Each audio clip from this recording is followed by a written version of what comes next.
You sit behind the handlebars while the engine plays its tune. You ride by soul more than touch, as if guided by some ancient rune. You think, as we all have, you look within as you ride, without thinking about it, without thought for pride. For true bikers don't ride for glory, or for the reward of men, but for the simple joy of riding. That's not a what, it's a when.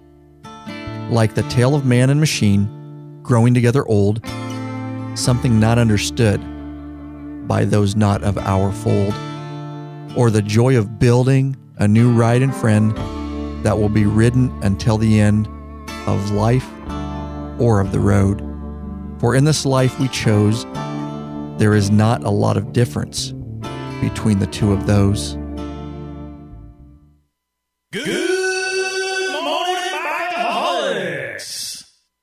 Hey, bikaholics and listeners alike, the show is still going strong because of a lot of hard work and your support, of course. Thanks to all those loyal listeners and true friends of the show that have supported us or are supporting us. For less than a coffee a month, you can help support us too and put a little fuel in the law-abiding biker gas tank to make sure this show keeps moving on down the road. So, calling all law-abiding bikers, head over to our Patreon page and take action today. You can do so at lawabidingbiker.com/Patreon, Patreon. Oh, did I mention there's benefits too? From all your friends at lawabidingbiker.com, we appreciate each and every one of you. God bless and ride safe. And now, straight from the Law Abiding Biker Media Studio, out of sunny Yakima, Washington, we bring you another episode of the #1 listen to motorcycle podcast.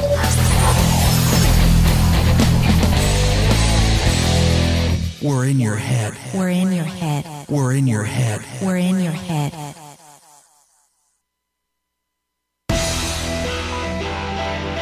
OMG.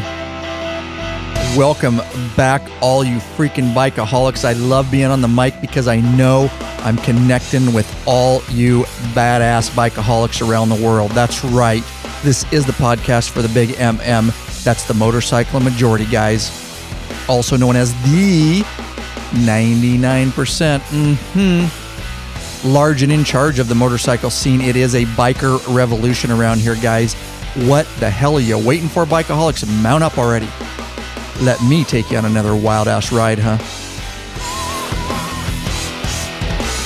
That is right, everybody. Ryan Erlacher here on the mic, your host of the Law Abiding Biker podcast, of course, in your high-tech redneck. Wow, we've got a packed episode for you guys. I'm going to jump right in.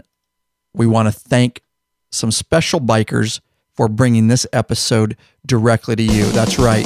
These are patrons, guys. These guys want to make sure that this content keeps coming to you week after week to make sure the videos and all the free stuff keep coming at you guys. They took action. We want to thank Ted Stone of Columbus, Ohio. Shout out to Columbus. He's a top tier patron. He got a ton of cool benefits. Really getting to know Ted over at the private group, the Facebook group. Bill Brown of Ashland City, Tennessee, top patron. Thank you so much. He's getting access to a bunch of our for sale videos. Casey Tiffany of Leander, Texas. All right, Lewis Suits of Maple Falls, Washington, right here in Washington State. Lewis Suits. That's so freaking awesome. All right, guys, with that said, they are the reason that you guys are getting this content. Here's the deal. We have a private exclusive Facebook group. Now, we have had a lot of requests and they're stacking up, guys, to get into that private Facebook group. Now, everybody knows we have the public, the open Facebook group, and that's lawabidingbiker.com/Facebook. That page is growing. It's huge. It is public. Now, as far as the exclusive private Facebook group, I can't let everybody in. That was designed for a very specific reason. And it was designed as a reward for those people, those patrons that go over and take action at a certain level over there, which is actually, very, very reasonable, like two cups of coffee a month if you get to that level. If you can afford that, and again, no risk over there, guys. You can set a cap so you don't go over your budget or whatever. But really, it's, but it's not a whole bunch, but it really supports us. You get benefits. One of those benefits is that private group. And let me tell you, if you're not a member of that private exclusive Facebook group, you are missing out. Any of these private members that are patrons, guys, I'm telling you, they will tell you so much goes on over there. I really consider our patrons that they stepped up and took action. They want to see this content coming. I really see them as somewhat of, investors in the future of Law Abiding Biker podcast and media. Because like I said in the past, it gives Lurch and I something really to look at what we're bringing in and what services we can provide. But we talk about so much in that exclusive private Facebook group. I actually ask them questions sometimes. What do you think about this logo? What do you think about this? They know about what's going on behind the scenes stuff that we don't put anywhere else. It's very, very exclusive over there, guys. And we talk about stuff. Some of the recent episodes we talked about what we were going to talk about, and subjects were brought to my attention, from Matt Pass with Scully Helmet. We talked about that long before you guys ever knew about it. And then, of course, we got him on the mic because he was interested and we wanted to have him on the show. So we also guarantee a response within 24 hours over there. So, you can send emails and stuff. We get to them as we can. They stack and stack, but we guarantee over there in that private group that will respond within 24 hours if you have questions or stuff or concerns or anything like that. Motorcycle questions, stuff like that, guys. So enough said about that. I just want to let you guys know it's not that we're, being stuck up or refusing you over at their private Facebook group. A lot of people just find it, and so they ask for entrance. They don't really know that you have to become a patron. But anybody listening, if you want to see what goes on over there, it is really awesome. I'm talking to bikers all over the world. I'm making really personal connections with people and learning about their families and where they're from. It's awesome. And you learn a lot about all the hosts of the Law Abiding Biker podcast and everybody involved in the videos. They're all, of course, involved in that group, and they chime in a lot. We're getting set up on a very special meetup that will be coming to you guys. We'll start giving you the details, but LD's over there getting the meetup for Sturgis this year, all set up, the details of that. Of course, we're thinking there's going to be a meetup just for patrons and very exclusive. We got some really awesome stuff we're working on. And then, of course, we're going to have another meetup, more public for just, supporters of the show and that aren't necessarily patrons, just at maybe at a different location or something. But we're working out the details on that. Stay tuned, guys. All right, real quick, GoPro raffle we've got going on. All right, guys, here's the details. You can win a brand spanking new in the package GoPro Hero 3 Silver. It's a $400 value. That's the new GoPro with the touchscreen, guys. It's badass. Every biker should have one if you're riding on your trips, things like that. You can get some really cool shots. We use those for a lot of different shots here and video shots and time lapse and stuff like that. When we're putting out our videos, you guys see some of that. Of course, we use our badass camera for all our HD, your main shot type of stuff, but a lot of B-roll stuff and extra stuff we use with those GoPros, and they're really, really cool. 4K capability, guys, on those new GoPros, the touchscreen back. That's the first model that they put that touchscreen on. It's really, really awesome. We're really enjoying them, guys. Anyways, it is a raffle. Here's all you need to do, guys. It's limited to 100 tickets, so you need to get in quick. They're going to go quick. We're limiting to 100 tickets at $10 per entry. You can only enter once, guys. So one entry, $10. And once those 100 tickets or entries are sold, you're not actually going to get a ticket. You'll buy an entry into the raffle, and then we'll raffle everybody's name. We'll mix them up, and of course, we'll pick one, and that is the winner. We'll ship it to you free, everything. It's so awesome. Yeah, that's how it's going to go, guys. So the only place I'm going to put this out is only to you guys, podcast listeners. So it's not going out on email list. It's not right now. It's not going out on the Facebook pages. It's only for you podcast listeners. So you're the only ones that are going to hear about it right now. And again, it will wait until we get 100 people that purchase a $10 entry into that hat. And once we do that, then we will do the drawing. It is at lawabidingbiker.com/GoPro. Again, lawabidingbiker.com/GoPro. There'll be a button there. You click it, you buy your $10 entry, and bam, you're put in the hat. And again, $400 value, guys. All the extra money that we make off it will go right back into Law Abiding Biker podcast and media. We're looking at some services and some more stuff we want to bring to you. We're trying to fund that. So with that said, get into the GoPro raffle, guys. Really, really awesome. All right, let's get into our main topic here, guys. Here we go. The market's saturated, guys. The motorcycle industry has saturated the market. They're just, kind of impersonal is what I'm finding. They're not very personable. They're just looking for people's money. I mean, let's just use this little example. All right, let's look at helmets. If you guys know what I'm talking about, and then you'll be tracking with me here and what I'm getting at. The market's saturated. There's products everywhere. You guys can get online. Just look up helmets, for example, okay? You can get one helmet from 1,000 different companies. There's thousands of helmets on the market. Look at motorcycle gloves, stuff like that, guys. Okay, I think we have a platform here, and we want to start taking things to the next level. We want to hold the motorcycle industry accountable. We, as bikers, should definitely not be throwing our money at companies that don't have good customer service, that don't respect us as paying customers. A lot of people just get online and they buy a product and they never really know anything about that, company, so to speak. So here's what I say to you. Here's a challenge to you, bikaholics out there. Next time you want a product, I encourage you, I challenge you, don't just get online and order. You don't have to do this every time, of course, but just out of, if you're not in a real hurry for it, send an email to inquire further about a product. See what kind of response you get. If they don't have the courtesy to respond to you in an email and tell you a little more about the product or answer that inquiry, save your money, man. Take it to one of the other thousands of companies out there that'll sell that same product to you. We're going to start trying to break that down for you guys because the market is saturated. They obviously must be making a ton of money, guys, because these companies all sell the same products and they're, that kind of stuff. So they must obviously be making money, and we've got the money. We've got the power. We are the motorcycle majority. We are why they exist. Let's hold them to the fire, guys, and start letting them know, you know what? No, we're not going to throw our money your way. What's going to set your motorcycle company above all the others? Why am I going to spend my money with you? You want my money. What are you going to do for me?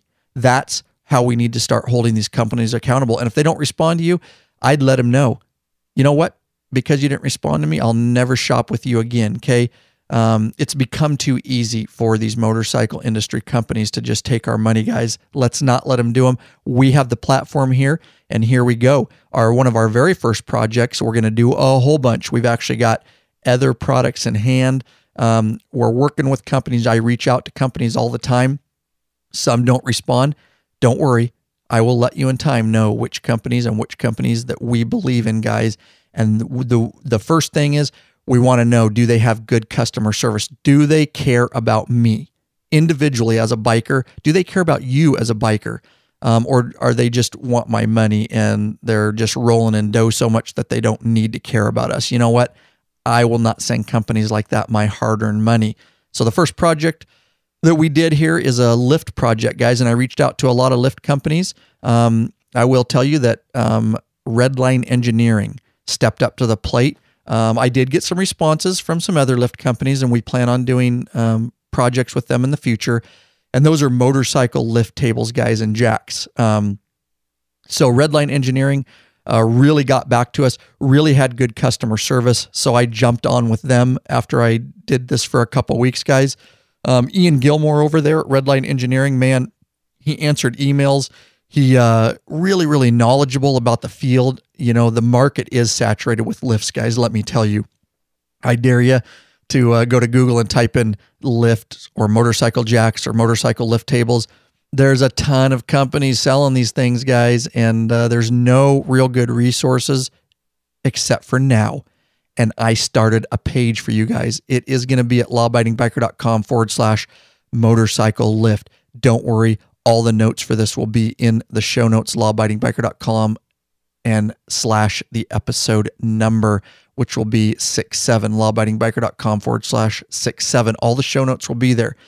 That's going to be a motorcycle lift and jack page for you guys. And as new companies reach out and get on board and we review their products, now we're going to tell you everything, guys. We're going to tell you what's good, what's bad. We did a huge film project. There's a video over there. And we did the video. We do podcast stuff. We do articles on this stuff. But it'll really give you guys an idea of products as we start these new pages, a resource that you can just go to and go, okay, These guys stepped up to the plate. This is a good company. You know, Lab Media believes in this company. They had a good experience. You know, a biker can look exactly what was good about this lift, what was bad, what did they like, what didn't they like. So it's going to be a resource, guys. We got a hold of the Titan 1000D motorcycle lift, and that is the first one we got a hold of. We did a whole tutorial video on how to put it together, what you need to watch out for. You know, some of the things that bikers can get screwed on in shipping these type of lifts. It is the Titan 1000D motorcycle lift is distributed by different companies. Redline Engineering is just the one that we found right off the bat that had the best customer service. Ian Gilmore over there was our representative. And so that's where we got our Titan 1000D motorcycle lift from. It's a 1,000-pound motorcycle lift, and you know, very, very good weight capacity for what we're doing with, you know, standard Harley Davidson motorcycles, you know, 850, 900-pound motorcycle type stuff. But really, what does that mean for you guys? It's going to mean that we're going to get better film shots for you guys. That's the big key that we wanted, is better angles, better film shots for all the videos we give to you guys. Of course, no more breaking our backs, guys. On the floor and all that kind of stuff. I have been working with motorcycle jacks and just on the ground with wheel chocks for years and years and years. It can be done. Hey, some people, you know, got to do that, and I did it for years because these lifts aren't all that cheap, guys. We did purchase this lift. We got a very small discount from Ian Gilmore over at Redline Engineering. I'll just tell you guys that up front. But we paid darn near full price for it. But yeah, you check out the video, guys. It's lawabidingbikers.com/Titan motorcycle lift. It'll be in the show notes. And that video is getting rave reviews. It's running around the entire motorcycle industry and being passed around. We worked very, very hard on that and put hundreds of hours into this project to get it done right for you guys. So what do I have right here, guys, is an interview. This is when I actually called Ian Gilmore at Redline Engineering after we had passed emails back and forth. I actually got on the horn with me. He had the courtesy to actually, you know, hook up with me on the phone. He had no idea it was going to be an interview. He thought he was just, you know, going to answer some questions and sell, you know, hopefully sell a lift. And I was, you know, I asked more questions than the typical guy. I'll tell you that, because this is a project. This is a project for you guys that we want to do. And I saved up a long time to buy this lift. And I will tell you, some of the standard donations and the patrons, man, was able to take some of that pot of money and put it towards this lift, but a lot of it was still out of pocket, guys. But let me tell you, I thank you for every penny that you guys supported to put into getting one of these lifts, you know, to put out to you guys. And let me tell you, Redline Engineering is very aware that because we put in hundreds of hours on this project, that they are going to sell a lot of lifts because of that. They are actually going to sell a lot of Titan lifts because of us. There's no question about that. Of course, I'm tracking all that behind the scenes. And we really look forward to working with Redline Engineering in the future on some additional products, maybe some lift jacks, you know, instead of the lift stands, the jacks and some other products that they have over there. But Ian's up to that, and we're in communications with him. Let me just leave it at that. But Ian really didn't know, you know, so I got that this was going to be, you know, an interview. So I got on the horn with them, and here I was ready if he said the right things to purchase a lift. If he told me the information that I needed to know to purchase a lift, if he showed knowledge and customer service, I was prepared to make that purchase. And he didn't know that right off the bat, I'll tell you that. So I got him on the horn. Of course, I told him, hey, you know what? There's going to be a lot of information here. I'm going to do a huge film and podcast on this. Do you mind if I record our conversation? He was like, you'll hear it. Absolutely not. Sounds good. He says, I'm going to bring a plethora of information to you. It would be good for you to record it so you have it for future reference. So I did hit the record button, and it is just a phone call, guys. But oh my God, let me tell you, Ian Gilmore is an expert. I really, really believe that, guys. He taught me so much, and you guys are going to learn as I was learning. Let me tell you, in this phone conversation, you're going to hear me going, wow, that's awesome, man. And so I wanted to get this interview out to you guys and this information, and I put the actual audio phone call right on the motorcycle lift page, the resource page. It'll be there for everything. No intro, no outro, just the phone conversation, because there's so much information in there, guys. All right, enough talking, guys, but man, I'm super excited about this project. You can probably tell. I'm very intense about it. It turned out so great. And here you go. Let's just dive right into the phone conversation. All right, guys. Thanks so much. Enjoy. All right, let's switch gears here and have a look at some lifts. Okay. You're looking at a 1,000-pound air-operated table, right? Yeah. Hey, Ian, just real quick, do you mind if I record this, brother, so I have it for reference? And so because I think you're going to tell me some really cool information that I'm going to learn. You're probably about to hear a plethora of information, so recording it is, I would say, a good idea. Go for it. Awesome. Thank you, man. Go. All right. Speak to me and educate me here because I'm confused as hell on this. Okay. In order to help you, I first got to answer some questions here. What are you going to be working on? Okay, so I would say 100% is going to be American-made V-twin motorcycles, both Harley-Davidson and Victory. Are you ever going to work on anything that's stretched out past the normal length? Not in the foreseeable future, but that might be something that would, consider that if we could buy an add-on later or something. Well, we should be careful there because not all tables have the option of purchasing a front extension panel at all. Some of them, like the LD1K and Cornell 1500 MHR, those tables don't even have an optional front extension panel.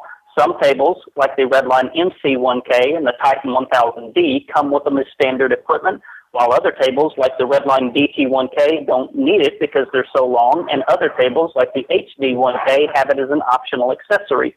So, what your needs are heavily determines which table you buy. So, if you think that you're ever going to work on anything that's stretched out later, then only look at stuff that either comes with a front extension panel or at least you have the option to buy it later, okay? Okay, yeah. That's going to... let's see here. What kind of capacity? I tell you what, before we get into capacity, are you ever going to see yourself wanting to work on anything heavy? Maybe a big four-wheeler or a UTV or a golf cart, anything like that that's wide? I do not, Ian. Probably not. Okay. No, okay, great. So definitely then we really not. don't. Yeah, if that's the case, then we don't really have a need in looking at a 1,500-pound capacity table. A 1,000-pound table will be fine. All of your 1,000-pound tables, with the exception of just one or two here and there, are going to be air-operated tables. There are air-over hydraulic 1,000-pound tables like the Redline LD1K and the Titan 1000L.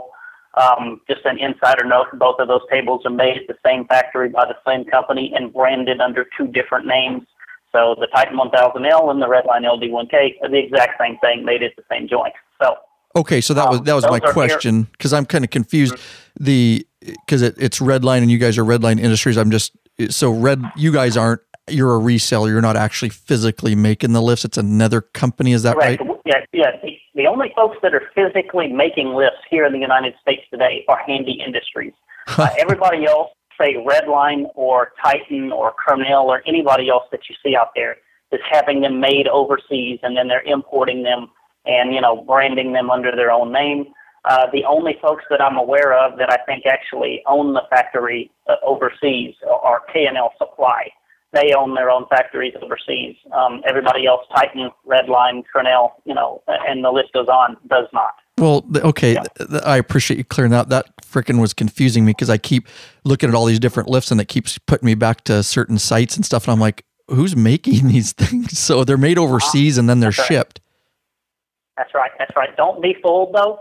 A lot of people will look at a Redline DT1K and a Titan 1000D and a Cornell M1000C and say, well, gosh, they all look identical. They must be all made at the same factory. They are absolutely not made at the same factory. Oh, really? Tell me about that because I'm curious about that too because they're so it's quite the price point is so much lower on some of them. Well, I mean they're just made at different factories. I don't want to disclose the sources of where those companies have their lifts made at because they might not appreciate me, right? Telling the rest of the world what factory over in Shanghai they're using to make their products, But at any rate, yeah, they're definitely all different factories. The Redline MC1K, DT1K, HD1K, 1500 HD, and TR 1500 are all made at one factory. The only one that we sub out to a different factory is the LD1K. So let's move on here. In the case of of the air over hydraulic LD1K and 1000L, you're not going to want either one of those lifts because they do not have the option of a front extension panel at any point in the future. Okay. So we're immediately going to take those off the table. Just for the Redline, the MC1K, DT1K, HD1K, those are all fine choices, but as I mentioned in email, I would prefer to see you in either a DT1K or an HD1K because they are full industrial grade tables. The MC1K is really just kind of a homeowner unit, if you will. It's not something I like to see people buying to put in a shop where they're going to be lifting motorcycles all day, every day, just because I consider it to be a light-duty 1,000-pound table. Okay. And when on that note, Ian, what I guess because I'm looking, there can't be, you're looking for a 1,000-pound table. If you're needing something to ship out immediately, we don't really have any choices on a Redline that are going to suit you. The DT1K and HD1K are out of stock for probably somewhere, in the neighborhood of best case scenario 2 weeks, worst case scenario 45 days. So those are out of stock. Pretty good bits. The Titan and the Cornell 1,000-pound tables, both of those are a fine choice. You can't go wrong with either one of them. All right. Ian, I guess my biggest question is... What kind of questions you got? Yeah, my biggest question, Ian, is, okay, I'm looking at all these lifts. I get it. They're all made by this company, but how much different, like you're talking about the one for more home use. What do you, I guess, for the bikers like us, is that table going to fail? Why wouldn't I buy the MC1K? The MC1K is not necessarily going to fail. It's just not heavy duty. If you were to put like a gold wing up on the MC1K and then look at it from the side, you would actually notice that the tabletop of it would even have a little bit of an arch to it that you could see. It's just not a heavy-duty table. The MC1K in the crate's about 380 pounds, whereas the DT1K, HD1K are going to be more along the lines of around 450. So you're looking at 70 pounds more steel in those bigger tables. I see. We're kind of comparing a 1500 series truck to a 3500 series truck. Gotcha. Now, between the different models, is there different hydraulics, or are they all? That's something that bikers worry about failing hydraulics. Are they the same or different, or what? I know the 1500 is going to be more, robust. But go ahead. Well, one of the things that I'm noticing here that you've got to be careful with is you're actually asking an incorrect question. Okay. You're saying is the hydraulics different? But that's not an accurate question because none of those tables have hydraulics at all. They have pneumatics. I apologize. Your MC1K, DT1K, HD1K are pneumatic tables with air-filled cylinders. The DT1K and HD1K share an air cylinder, but the MC1K does not. The MC1K has a little bit more light-duty, if you will, air cylinder, whereas if you were to upgrade to the 1500, completely different story. That's an air over hydraulic lift, or if you want to upgrade it and get it in electric, it would be electric over hydraulic. So, in its air form, you have a pump that sits next to the table. You have an air motor that powers a hydraulic pump that pushes fluid into the cylinder. So, the 1500 actually has fluid inside the cylinder, whereas the other three there do not. Okay. Good to know. Yeah. Definitely improper terms. So, pneumatic, we definitely want one that's, air operated. Is the steel, so like on the MC1K 1000, versus the HD1K, is the steel thicker? Is that one of the deals on it? The steel is not necessarily thicker, but what if you'll notice is if you look at the side skirts on the tabletop, on the MC1K, the side, skirt to it is only about 2 inches, whereas on the HD1K, it's about 4 inches. So you have a lot more steel in the case of the DT1K and HD1K, where you have your tabletop that all of a sudden turns 90 degrees and starts going vertical. You have more steel on those tables that help keep them from deflecting under a really massive load. I see. Cool. Now the side extensions, we were talking about length extensions. Some of these tables have, side extensions too, or at least we can add them on later. Yeah. You can buy a front extension panel that will fit either the DT1K or the HD1K. However, most people won't buy it for the DT1K because the DT1K is already so long, just as it is in the crate. Okay. What about side extension panels? Yeah, you're looking at $200 to add side extensions to either of those tables. Okay. All right. And that can always be something we can upgrade later, obviously, if we were going to do something. You can. However, I don't recommend that. I always tell customers either buy your side extensions up front or never buy them at all. And the reason I say that is because customers occasionally will come to us, they'll buy the lifting table, and they'll say, oh, no, we don't need the sides, don't worry about it. And then they call back a month later and say, well, I should have bought the sides. And, the sides, if you buy them with the table, are about $200. If you buy them without the table, they're about $250. So you're going to get a better deal on the sides when you buy them with the table. Not just that, if you call up a month later and go to buy your side extensions later, you then have to pay the freight shipping cost on an entire freight shipment for just the side extensions. And so the freight carriers, they don't care if you're shipping 150 pounds worth of side extensions or 500 pounds of an entire lift. They're going to charge the same thing to ship a pallet of 150 pounds as they will a pallet of 500 pounds, which means you're fixing to pay $150 to ship a set of side extensions. So whereas before you could have added them to your shipment for $200, now you're going to pay $250 for them plus another $150 to ship them. So they literally double in cost. You go from $200 today to $400 tomorrow by buying your side extensions later. So I tell customers, buy them with your lift or never buy them at all. Yeah, that's smart, man. I totally get that. Yeah, I was wondering about that. Just get them with, that way you don't do the shipping. Now, also, we are interested in, and I think most would, a jack that goes with it. Some of these have a rear wheel dropout, and then, really to utilize that rear wheel dropout, you've got to have a jack, right? Sure, absolutely. And what does the jack usually go for? Well, the jack, if you're buying the Redline, is about $125. If you're getting a Titan, it's about $135. I think the Cornell is $135. And then if you want a fancy one, like a Handy or a K&L, they get real pricey, $250, $300. Okay. And the side extension obviously would be like, I could put, for bikers information, is so you can put it like a lighter weight four-wheeler or lawn tractor or something, right? Just makes it wider.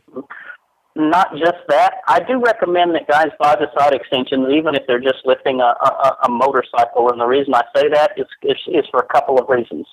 Number one, I've seen people ride their bikes up onto the table before. They don't think about what they're going to do once they get up there, and they fall right over with the motorcycle and all, because at that time they can't reach the ground anymore. Oh, yeah. So some people like to put their sides on there so they can ride the bike up on the table, have a place to put their feet when they come to a stop.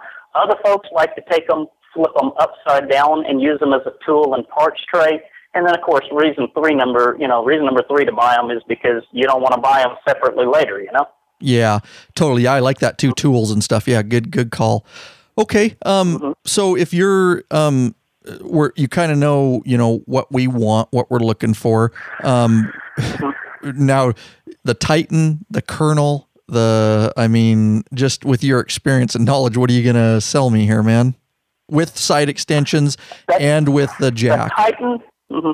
The Titan, the Colonel, and the Redline. Right now, I'm going to sell you the Titan, and the reason that I'm saying that is because, number one, it's on sale for the month of January. It's $50 off. And it may not even, the sale may very well not even make it to the end of January. We only have so much stock that we can honor that price. And the reason that I will tell you buy the Titan is because, number one, free front extension panel. Number two, front extension panel is multi-positional. It means you can set it to 3 different lengths. That way you tailor the table to the length you want it so that your rear tire is over your dropout panel. That's standard equipment, and it's free. Another reason, you're going to get 2 dropout panels. One's going to be a standard flat panel. The other one is going to be a rear roller dropout panel, so you can pull the bike up on the table, park the rear tires on the rollers, spin the rear tire over without needing to do anything, just park it on rollers. Moving on, table comes with a dolly that allows you to very, very easily move it around the shop with very little effort. And then the last final reason, something that the Titan has that no other table has, is a 42-inch accessory ramp. You slide onto the back of the table, lengthens the ramp way out, makes it really easy to get your bike up there, and helps you to keep from high centering on the table as you go up the ramp. Very cool. I had a question, Ian, real quick. Now, this table goes down, and I know, it flattens out, and then you've got the dolly to move it around. How hard is it, or would you recommend a guy who wants to keep his garage open a little bit? Can you lift that up and kind of put it vertical and up against a wall or shelf, or is that just not a good idea? That's pretty tough to do. Is it? I don't recommend that for a couple of reasons. Number one, the table's about 646 pounds shipped with the side extension. So, I mean, it's heavy. You'd throw your back out trying to do it. Okay. Number two, anytime you start trying to grab these things and pick them up, you'll find that the scissor mechanism will start to move on you in a way that may not be comfortable to you. And you just kind of have to see what I mean by that. Go up to if you were to go up to a table, a Titan 1000D, you and another buddy got on each side of it, you started picking up on the tabletop and taking it up higher than it was designed to go, the scissor arms would continue to scissor, and at some point, the rollers up underneath it would fall out of their tracks, and at that time, when you did that, the entire thing would pivot over to one side, and one of the legs would fall out from underneath it, and then you couldn't even set the damn thing down without it being just screwed up as hell. So when you start trying to pick these things up in a manner that they're not intended to, it gets real dicey real quickly. Okay, awesome. That's what I want to know. So definitely if a guy's going to get this kind of lift like us, it's going to pretty much be a fixture of your garage. Either that, or one of the things that people do that I'm actually doing at home right now is I'm putting in a Redline 1500 HD, which will go up to a max of around 45 inches tall. I'm recessing it down into the concrete so that the tabletop is flush with the ground. So it's only going to have somewhere in the neighborhood of 36, 37 inches of lifting height, but it will be completely out of the way. You will walk right over it without even knowing it was there. And you just hit a button on a power unit and up she comes. Oh, that is freaking awesome idea. Oh, yeah. That's the way to go right there, man. Can I do that with the Titan? Would it be okay? Because I'm going to lose a couple inches of lifting height, right? If I recess it? I don't recommend it on the Titan because the 1,000-pound air-operated Titan tables do not really go up high enough for that. They only go up to about 35 inches. So if you were to recess one down into the concrete 8 inches, you'd have yourself a 27-inch lifting height, which is just not worth it anymore. So if you're ever going to recess one down into the concrete, go with a 1500 that's got damn near 4 feet of lifting height, so you can afford to lose 8 inches. I see. Now, I'm just asking this. If we don't recess it and the side panels are on it, could you leave it in the middle of the garage and a car could just straddle it if they wanted to park there? Depends on the car. Like you're a Yukon. Need about 8 inches of ground clearance. Okay, yeah. You're gonna need 8 inches of ground clearance to be able to pull that off, and 8 inches is, we're talking the bare minimum. Okay. We've got a big Yukon, so I would think it would have enough, but okay. Mm-hmm. All right. Well, awesome. Now let's get to, and I definitely want to get one of these from you. What are we looking at for shipping issues that, especially for the audience? Okay. Yeah. What are we looking at here, man?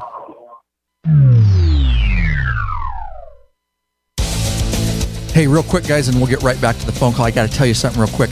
I want to thank these bikers personally, and you should too, because they're bringing this content to you week after week.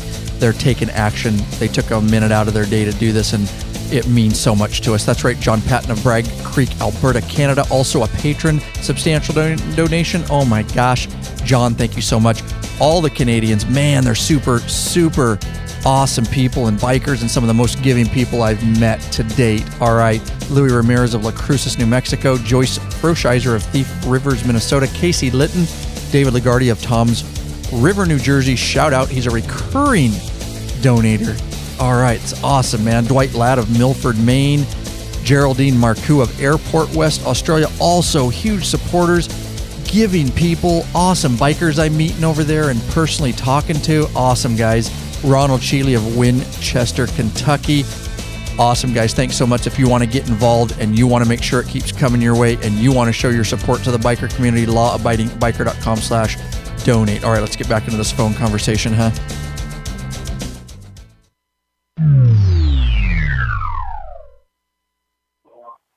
Man, the first thing that the audience needs to do is, have you watched the freight video on our website? I did, sir, yes. Okay, great. The first thing anybody needs to do is watch that. They will tell you so much information in that video that will keep you from running into hiccups that will waste your money, And believe me, there's a lot of ways for customers to waste their own money. And let me give you one of my favorites, okay? Guy doesn't have a commercial location with a business, so he has it sent over to his buddy's location. We send him out a motorcycle lift with a set of side extensions. The unit shows up, the side extensions are missing, and the motorcycle lift has been destroyed by the carrier. So half of it's here and the other half is shot to hell. His buddy signs for it because he has no idea what he's supposed to be signing for it, and he doesn't know any better than to sign for damaged freight. Guy calls us up and says, "Hey, man, where's the side extensions? And this lift's destroyed." And the first thing we do is check with the carrier and find out that he's signed for it in good order, at which time everybody's screwed. Truck carrier will not reimburse you for anything that they've lost or destroyed as soon as they realize that you've signed for it. So anytime somebody buys a lift from us, I give them about a minute-long spiel of what not to do. So anyways, where's this thing going to go to? Washington. It's a Washington state. Okay. UPS Freight is going to deliver your freight for less than anybody else. They're at $336.81. $200 of that is covered under your free shipping, and so in this case, it's an extra $136.81 to ship this thing. Okay.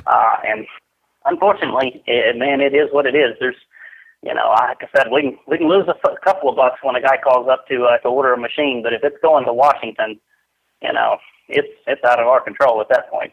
So let me get you a total on this. The lift is $899.50. You said you want the side extensions, right? Yeah. Okay, so $899.50 for the lift, $199.50 for the side extensions, an extra $136.81 for being in the middle of nowhere. Right. Your total on this would be $1,235.81. I told you I'd cut $150 off of this thing, so $1,085.81 is what you're looking at on it. Okay. Now, Ian, what's the difference between, I watched the video, but just so we have the information out there, what's the difference between, shipping it to a business via my residence? Is there extra charges? Does it matter? Absolutely. Extra $125 to go to your residence. Okay. The carriers all charge extra. Okay. Now I have a business, a really good friend that I'm going to have it shipped to. They have they have a forklift. Does it matter if they have it shipped to a business? Does it have to have a forklift? If they do not have a forklift, let's put it this way. The carrier will expect you to unload your own freight. And be as it may, a forklift, loading dock, 6 bodybuilders, whatever it is. And if you can't unload it, they will charge you $50 to do it for you. Gotcha. That is awesome information. That's what people ask. So, all right. So if you don't have a fork, okay, they'll charge you to unload it. Now, okay, so the business that I'm going to have it delivered to, very good friends. They're, friends of the company here. They have a forklift. Can I get a contact number for the carrier so I can say he's going to be here at, this time, and I can be there to inspect and do that kind of stuff? You can, but it's better to get yourself a pro number than a contact number. That way you can just keep track of it as it's moving along, and when it finally gets to your local terminal, then you call the local terminal. But even then, I wouldn't have your tracking number, which is actually called a pro number in freight shipping. I wouldn't have that until late Monday afternoon. Right, and that's okay just for me. So I'll be able to contact somebody and know it's going to show up between 3 and 4 p.m., whatever, and I can be there waiting. Mm-hmm. Is that sure? That's fair. Yeah. That's fine. But let me let you know ahead of time. Dealing with LTL freight carriers is typically a nightmare. If they tell you when they're going to be there, they probably won't. Okay. If they tell you that their truck's going to have a lift gate, it probably won't. The LTL freight carriers are just absolutely synonymous for being a huge disappointment, and that applies to every damn one of them. Okay. Yeah, all right. That's amazing. No, it's good to know. Yeah, I totally get it. But I have another buddy there. Maybe I'll just educate him exactly what to look for and to make sure that we have all the parts. Yeah, no problem. Just wanted to field that question. All right. Mm-hmm. Awesome. So, Titan, let's get it ordered up, buddy. Okay. And the hours of operation? 8 to 5. Okay. Monday through Friday? Yes, sir. Mm-hmm. That's an important question of why I'm asking you that. Because let's suppose for a minute that business was closed on Friday, but you didn't tell me that. Let's again suppose that the truck came on Friday to deliver it and nobody was there. It costs you $100 for them to come the following Monday. So beautiful opportunity to lose money right there. And also, if a business is open from 8 to 5, we're going to put on the bill of lading that they're actually open from 10 to 3. That way we have 2 hours on both ends of the spectrum for everybody to be late Because again, if they open up at 8:05 and the guy's running late that day and he shows up at 8:25 and the truck shows up at 8:10, it's $100 out of your pocket. Great information, buddy. All right, so check this out. It's time for me to give you the same spiel that I give everybody else that has ordered freight. Okay? Great. First, are you going to be at the delivery location where this thing gets signed for, or will it be someone signing for it on your behalf? It will be someone signing for it on my behalf, unless it's a day off, but I don't know, yeah. Gotcha. So make sure that you tell them everything that I'm about to tell you, which is, number one, you're going to be signing for 3 pieces of freight. It will all be banded together. And the way that it's going to look is you're going to have one great big wooden crate that's got your lift inside of it. Sitting on top of that wooden crate is going to be a humongous long corrugated box, about 1 foot by 1 foot by about 8 feet. So real long, narrow, big, heavy box. And the last piece, number 3, is going to be a small corrugated box about the size of a thick laptop that's going to be sitting on top of your side extensions. So that's going to be 3 separate pieces, going to be looking at about 680 pounds. I want you to make sure that all 3 of those pieces are there, because in the event that one of those pieces is missing, if you sign for the freight and one of those pieces is missing, the truck carrier is going to tell you, well, you signed for it, so clearly everything was there. We're not paying for it. That's going to be their stance. Number 2, the other thing I want you to look for is damage. Look the crate over real well. Make sure that the thing, particularly, the most important thing I want you to look for is look for what looks like a hole in the crate created by a forklift fork. You were talking about a hole that's maybe 4 inches wide and 1 inch or 2 thick. If you see a hole like that in that wooden crate, that tells us that some dumbass with a forklift at the freight carrier speared that thing with a forklift and did who knows what kind of damage on the inside. So I want you to look the freight over for damages. Make sure that the crating is intact, that all the bands are in place, the bottom of the crating is not falling out from underneath the crate. Just look it over for damage. In the event that you feel that something does not look right, you suspect something is missing, you suspect something is damaged, anything like that, don't sign for the freight. Call me back at this number. Make the truck driver wait, and you and I will discuss what you see and how we're going to handle it. Okay? Great. I'm just going to make a little copy of this audio file and give it to the person that's going to be signing for it. It's perfect. Yeah. And let me. And since you're writing an article and doing an instructional video for Correct. your users about this, let's suppose for a moment that you called me right now and you said, Ian, man, the crate's busted open. It's just a little bust open on the end. It looks like everything on the inside is fine, but I can't be sure. What I'm going to tell you is, okay, if you think that the lift is actually fine, chances are it probably is. However, the way that I would tell you to protect us, to be sure that you and I don't get screwed in this transaction is, number 1, I would ask you to shoot pictures of the damaged crate, and I would want you to do it in such a way so that you can see the delivery truck in the background. If you're at the delivery location, take a picture of it so that you can see their dock in the background. This picture needs to make it obvious that, number 1, that the crate is damaged, and number 2, that you are still in the process of delivery at this time. So, the truck in the background, their dock in the background, make it obvious that you did not take these pictures once you got home with the crate, okay? Awesome. The second thing I would tell you is when you sign for this, I want you to write on the bill of lading what you see. So when you go to sign for it, you would be writing crate damaged, lift possibly busted, parts may have escaped through the hole. And I always tell my customers, make it sound worse than it is. Don't just write on there, light damage, maybe 1 bolt missing. You don't want to do that. You want to make it sound worse than it is, so that in the event that it turns out to be worse than it is, you didn't screw yourself, So you always write that down on the bill of lading and sign it. Never, ever, ever in that situation sign a handheld device. If they tell you, okay, I'm punching it in here, that it's damaged and there's a hole in the crate, okay, here, take my little electronic handheld device and sign here. If they tell you to do that, refuse to do so. I have seen truck carriers take customer signatures and then superimpose them over onto documents that says sign for, free and clear. Don't sign an electronic handheld unit. And moving forward, they're going to give you a copy that you will also keep from the pickup. I ask that you have someone there that works for that company, whether it be the truck driver or the dock worker or somebody, have them write in their handwriting that they are acknowledging these damages and have them sign it. And that basically is everything that we need. That way it's documented on their end. You have their handwriting with their signature on your end. And then we've got photos that are indisputable that you did not do this damage on the way home because it fell out the back of your truck on the ride home. And then you took these pictures at your house and you're trying to blame them for it now. The photos make it clear that this happened at their location. All of that sound good? Oh, yeah. Great information. And the beautiful part about this one is hopefully we won't have any problems, but my film crew is actually going to be filming the actual when the truck pulls in and stuff. So it's all going to be on the video. So, yeah. Awesome.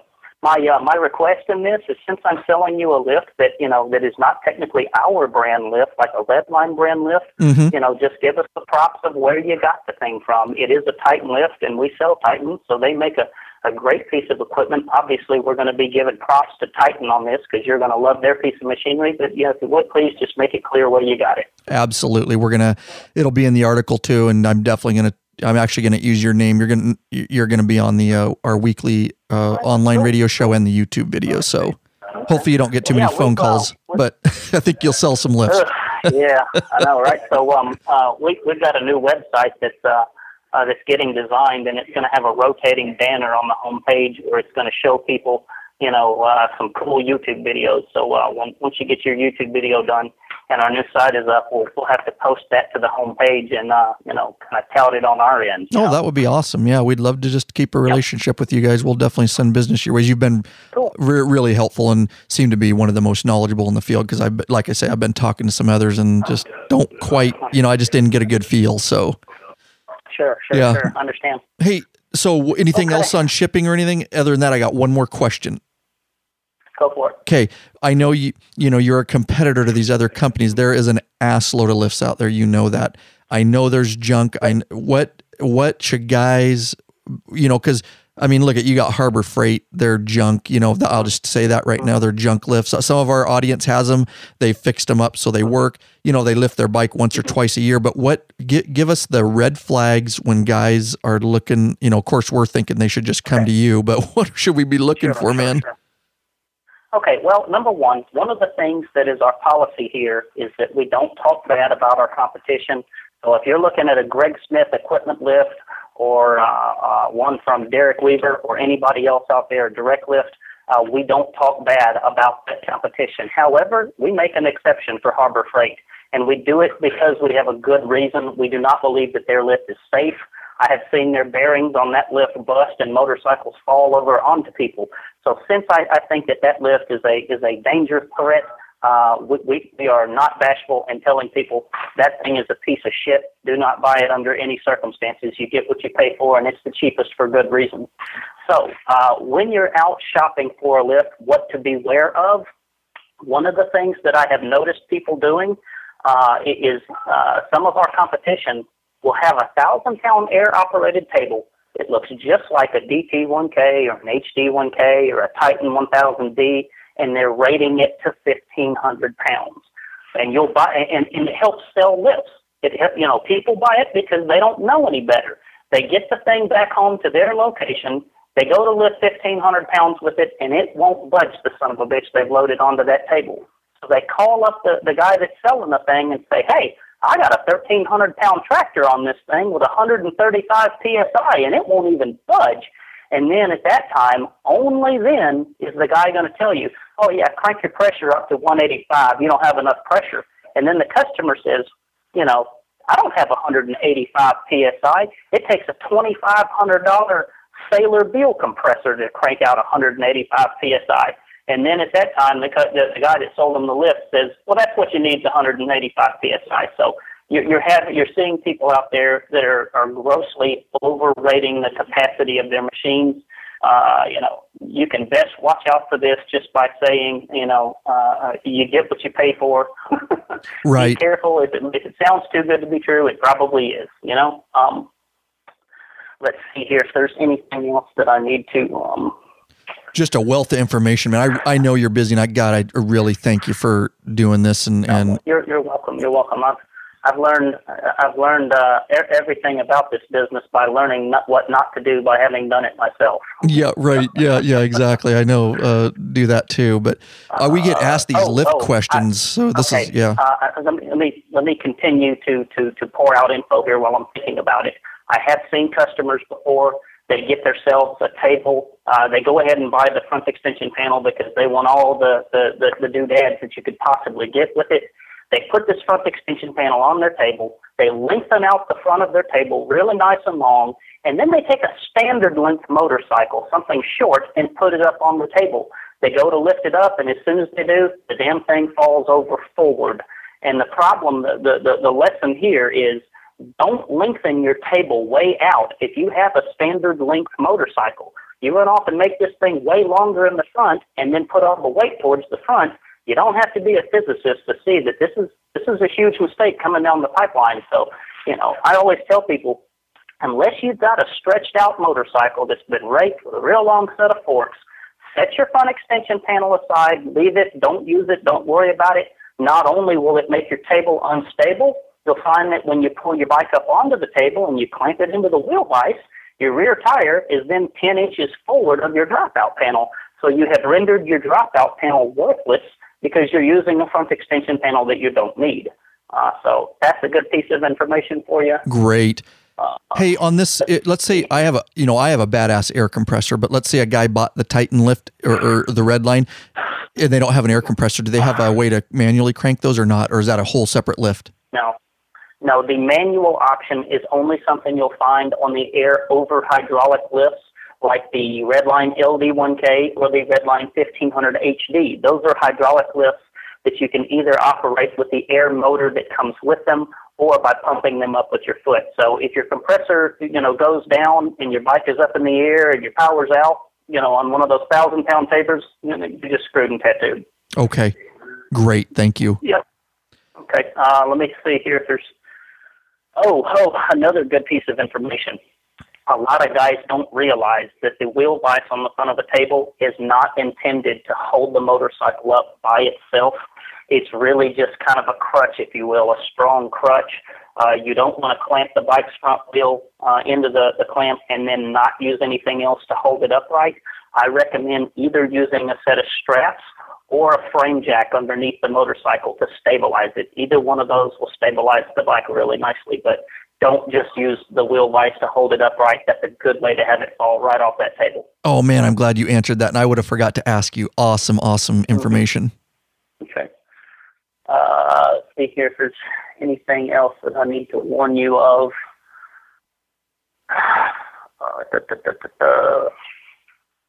That's really about it that I can think of right now. I'll probably think of something else, tonight when I'm at home watching the news, but that's everything for now. Yeah. Hey, awesome. And all, this is, we've got so many projects.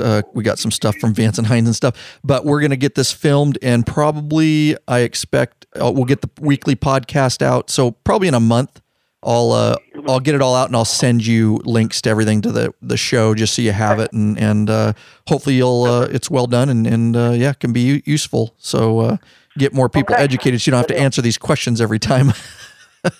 Yeah, no kidding. Yeah, that freight video, if you watch that thing, you notice it's 9 minutes long. Yeah. Thankfully, people are actually watching that, and it's saving us a lot of trouble. Yeah, I could tell why you made that video. I was like, oh, they've had all these problems. That's right. That's exactly right, man. Yeah, it's when we first started doing this, we lost so much money on customers that didn't know anything about freight shipping. And so we had to make a video to try and start teaching them, and let me click on this video and see here right now. It's got 35,000 views on it today. So, that's great. Definitely some folks are watching it. Yeah, definitely. I'll also embed that video on our website just in case the podcast here isn't good enough, but at least they'll have that to a direct, video right there. So yeah, great. Been awesome, Ian, and I know you're busy. Thank you so much for the time, man. You're very welcome. Have a nice weekend. I will. I'll keep your number, and you're just going to send me an email with all the info? Yeah, I've already done it. Okay, brother. Thank you so much. God bless. Right. Take care, Ryan. All right, you too. Bye. You too. Bye-bye. Oh, my God, Bikaholics. How awesome was that? Man, Ian Gilmore, tons of information, guys. All right, call to action, guys. Seriously, get into the GoPro raffle. Let us just get through the first 100 sales, guys, and the sooner we do that, the quicker we can draw and let you know who's going to win that. It is for the GoPro 3 Silver. It's a $400 value, one entry, limited to 100 entries. lawabidingbiker.com/GoPro. Just do it. Do it right now on your mobile phone, guys. lawabidingbiker.com/GoPro. Buy your spot in the raffle, and you may get that shipped right to you. It helps support us. That's right, so we can keep moving forward, guys. All right. I want to tell you guys real quick, Iron Order, guys, fighting. They're doing an ALS fundraiser. They reached out to me. I did a very specific article about it and gave them props. They raise money every year for ALS. It has affected them very personally within their club. You want to get more information, I made a webpage for it, lawabidingbiker.com/IronOrderALS. Again, /Iron Order ALS. It's the Tampa Bay crew of the Iron Order MC, and they are doing great things to help fight ALS, a very debilitating disease, guys. Not to be taken lightly. Go over there. If you go over there, there is a button. You can support them in their fight and efforts. All right, guys, the law-abiding biker hotline. Call it 509-731-3548 or leave a voicemail for free right from your computer microphone anywhere in the world, guys. lawabidingbiker.com/voicemail. Give us some feedback. Maybe a topic. We can play it. All that kind of good stuff, guys. All right, get in the free email club, lawabidingbiker.com/email club. We send out free emails when we get new videos in the hopper for you guys. All right. Rate us in iTunes or Stitcher Radio, lawabidingbiker.com/iTunes or /Stitcher Radio. Peace out, all you bikeaholics. What the hell are you waiting for? Mount up. Take a ride. Clear your head. Peace out.